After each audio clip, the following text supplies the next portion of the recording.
Ալեն Սիմոնյանը խոսեց հայ-ադրբեջանական խաղաղության պայմանագրի ստորագրման ժամկետների վերաբերյալ ու լինենք անկեղծ, պարոն Սիմոնյանը հայտարարեց, որ բավականին անշնորհակալ գործ է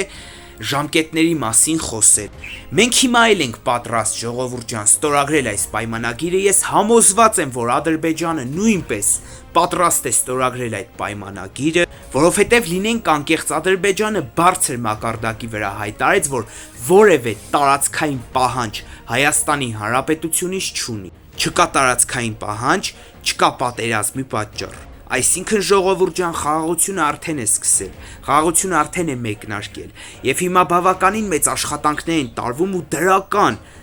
դինամիկայի վրա աշխատանքները շարժվում են, այլ ոչ թե կանգնում են ինչ-որ X կետի վրա, ոչ, աշխատանքները շարժվում են, շուտով կգա ժամանակը ապաշրջափակման, եւ ես ձեզ հավաստիացնում եմ ժողովուրդ ջան, Հայաստանի Հանրապետությունը դառնալու է աշխարհի կենտրոնը։ Բոլորը ցանկանում են, արդեն իսկ բոլորն են ցանկանում Հայաստանի Հանրապետության հետ համագործակցել, որովհետև գիտակցում են, որ ամբողջ ասիական շուկան բացվում է ու հիանալի պրոյեկտներ կարելի է ստեղծել։ Կեցե Հայաստանի Հանրապետությունը, կեցենք մենք Նիկոլ Վարչապետ